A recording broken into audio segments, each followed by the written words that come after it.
Nous allons maintenant déterminer la limite d'un quotient de fonction. Alors là, on va rester un petit peu sur ce tableau que je vous montre, parce que autant l'addition, la multiplication, ça pose pas trop de problème. Par contre, la division, il y a des cas à considérer, et donc je vais vous les illustrer de cette manière.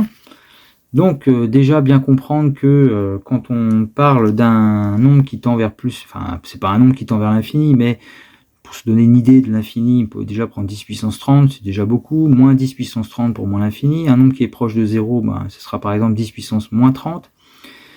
Pour les positifs, pour les négatifs, ce sera par exemple moins 10 puissance moins 30. Alors pourquoi je vous montre cet axe ici avec ces valeurs? Eh bien par exemple, lorsqu'on devra faire un nombre divisé par plus l'infini. Dans l'idée, je vous prends le nombre 5 par exemple, ou divisé par 10 puissance 30. Alors les règles sur les puissances, c'est que ça devient 5 fois 10 puissance moins 30. Et 10 puissance moins 30, c'est, voilà, je vous l'ai marqué ici, c'est 0,00 le 1 en 30e position. Donc, ce qui fait que cette quantité-là va se rapprocher de 0. Donc voilà déjà un premier cas. Un autre cas, quand on va faire le même nombre, par exemple, divisé par moins l'infini. Ce qui va se passer, c'est que vous allez récupérer moins 5 fois 10 puissance moins 30. Donc cette quantité-là, même si elle est négative, elle se rapproche de 0. Donc voilà pourquoi, dans le tableau ici, vous allez avoir le cas, un nombre divisé par un infini, qui soit positif ou négatif, la limite du quotient, ça sera 0. Maintenant, les cas suivants. Alors pour les cas suivants, on va illustrer le cas d'un nombre divisé par une limite qui est proche de 0, mais à droite du 0, c'est-à-dire positive. Donc je divise par exemple 5, je vais rester avec 5, on pourrait prendre un autre nombre, mais bon. Et je prends ce nombre, et je le divise par un nombre proche de 0, c'est-à-dire 10 puissance moins 30. Mais les règles de calcul, ça fait 5 fois 10 puissance 30. Et ça y est, ça part vers plus l'infini. Par contre, si vous divisez 5 par un nombre qui est proche de 0, dans les négatifs, ça fera moins 10 puissance moins 30. Quand vous inversez, ça fait 10 puissance 30 ici, mais il y a un moins qui apparaît là.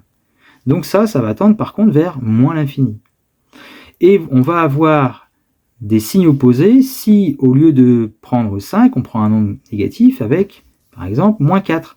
Vous faites moins 4 divisé par 10 puissance moins 30, vous inversez, ça fait moins 4 fois 10 puissance 30, avec les règles sur les puissances, ça tend vers moins l'infini.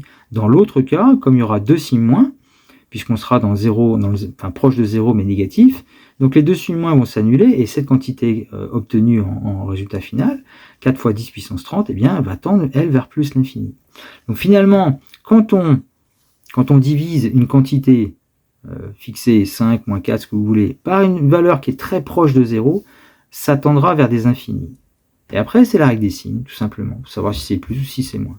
Donc, on aura, dans le tableau que je vous présente, bien les différents cas qui sont ici représentés, en considérant que quand un nombre est divisé par une limite qui est très proche de 0, eh bien la limite finale est de l'ordre de l'infini. Après, c'est la règle des signes qui va s'appliquer. Les deux derniers cas, 0 divisé par 0, alors attention, on a toujours entendu dire qu'on ne peut pas diviser par 0, c'est vrai, on ne divise pas par 0, sauf que le 0 qui est là, c'est une limite.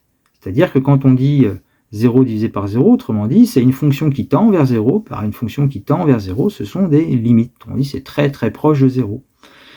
Donc on peut s'autoriser cette notation et encore, mais toujours est-il que de toute façon, ça sera une forme indéterminée, comme la première ici entourée en rouge, avec les infinis divisés par des infinis, ça forme ce qu'on appelle des formes indéterminées. On ne peut pas conclure directement, et on verra comment justement on lève l'indétermination dans une prochaine vidéo.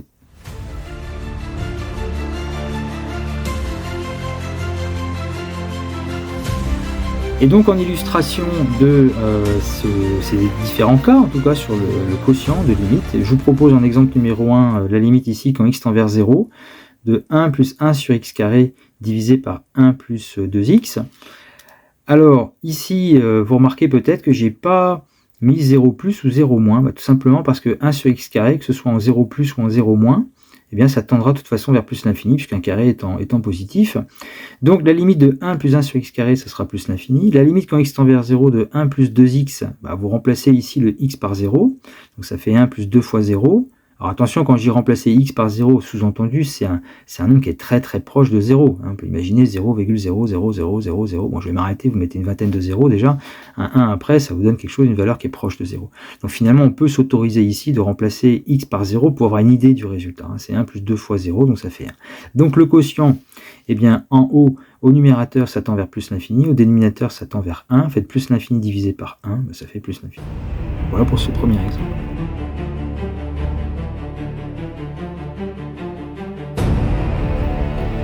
Et je vous propose ici un deuxième exemple où là, il va y avoir un travail supplémentaire à faire. Je vais vous expliquer ça tout de suite avec la limite quand x tend vers 3 plus, donc à droite de 3, donc un peu plus grand que 3, quand on se rapproche de 3 en fait vers la droite, donc la limite quand x tend vers 3 plus de 2x moins 4 sur x moins 3. Donc tout d'abord le numérateur, limite quand x tend vers 3 de 2x moins 4, on fait 2 fois 3 moins 4, pour avoir l'idée de la limite. Donc 2 fois 3 ça fait 6, 6 moins 4 ça fait 2. Donc le numérateur de toute façon il tendra vers 2.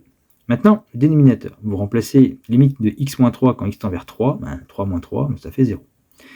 Alors donc on va être sur une limite de la forme 2 divisé par 0. C'est-à-dire que par rapport au tableau que je vous ai présenté, je vais vous le remontrer, en fait on est dans, alors 2 il est positif, et on a un nombre qui lui en dénominateur, le dénominateur lui il va tendre vers 0. Et là on a vu justement qu'il y a une discussion à avoir.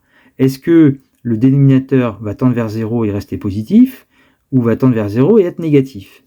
Donc c'est pour ça que la quantité x-3 ici, qui est au dénominateur, eh bien il faut s'assurer, est-ce qu'il est proche de 0 et reste positif, ou proche de 0 et reste négatif. Et pour ça, on a besoin en fait de mettre en place le tableau de signes de la quantité x-3. Alors la quantité x-3, elle s'annule pour x égale 3, donc ça fait 0 ici. Et comme c'est de la forme à x plus b, on sait que la règle des signes nous dit que c'est du signe de a à droite. Et le a c'est 1, 1 est positif, donc on met un plus ici et un moins là. Donc finalement, autant pour la première ici, il n'y avait pas besoin de se poser la question si c'était 3 à droite ou à gauche, puisque la limite c'est 2. De toute façon, qu'on soit 2 à droite ou à gauche, il n'y a pas de problème de signe, on est proche de 2, c'est positif. Par contre ici, la limite de x moins 3, c'est 0, mais comme on est quand x tend vers 3 à droite de 3, ça veut dire que dans le tableau de signes ici, on est à 3, mais proche de 3, mais sur la droite ici, sur la droite. Ça veut dire qu'en fait, on est très proche de 0, mais en restant positif, vous voyez, grâce au signe qui est là. Ça veut dire que donc, la limite quand x tend vers 3 plus de 2x moins 4 sur x moins 3 va être de la forme 2 au numérateur et 0, mais 0 à droite du 0, c'est-à-dire 0 positif. Et 2 divisé par 0 plus, en termes de limite, ça donne plus l'infini.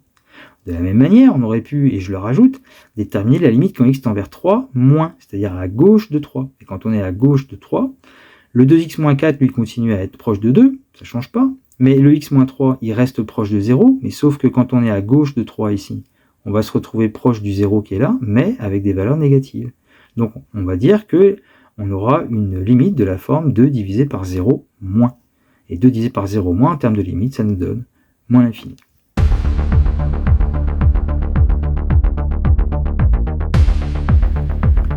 Donc je vous propose ici en exemple numéro 3 la limite quand x tend vers 1 plus de la fonction f définie par f de x égale x plus 7 sur x carré moins 3x plus 2.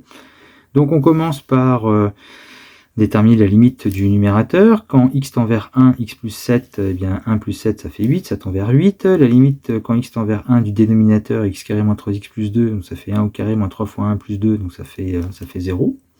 Et au final, on obtient ceci, c'est-à-dire que la limite quand x tend vers 1 plus de x plus 7 sur x carré moins 3x plus 2, on arrive sur 8 divisé par 0. Attention, c'est une limite. Normalement, on n'a pas le droit d'écrire ça, mais comme c'est une limite, c'est de la forme 8 divisé par quelque chose qui est proche de 0. Et donc, comme on l'a vu, eh bien, il faut s'assurer que du signe, en fait, de cette valeur, de cette quantité, est-ce qu'elle est toujours dans les zéros positifs ou dans les zéros proches de 0, mais négatifs. 8, de toute façon, lui, il restera toujours positif, donc c'est pas le problème. 8, ou soit à droite ou à gauche, ça pose pas de problème ici. Et donc, il nous faut déterminer le signe de x carré moins 3x plus 2. Or, x carré moins 3x plus 2, alors on calcule le discriminant delta. Pour delta, on obtient 1, puisque a vaut 1, b vaut moins 3, c vaut 2. On obtient 1. x1, x2, alors pour la valeur x1, on obtient, j'ai mis un moins racine de delta pour x1 plus racine de delta sur x2. Donc pour x1, on obtient 3 moins 1 divisé par 2, ça fait 1. Et pour x2, on obtient la valeur 2. Donc, ce qui fait que on obtient le tableau de signes qui est ici. Donc en 1, ça s'annule, en 2, ça s'annule. Et la règle des signes, pour les quantités ax carré plus bx plus c, c'est toujours du signe de a à l'extérieur.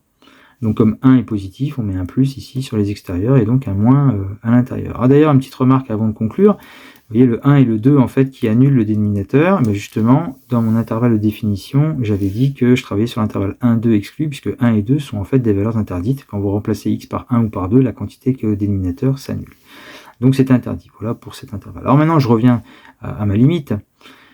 Ce tableau de signes me donne quoi comme information par rapport à ce qu'on me demande? On me demande la limite quand la variable est proche de 1, mais à droite de 1, pour des valeurs un peu plus grandes, en venant vers de la droite, en fait. On se rapproche de 1, mais en venant de la droite, des valeurs plus grandes. Donc ce qui veut dire que dans le tableau qui est ici, la variable, elle est proche de 1, mais reste à droite du 1.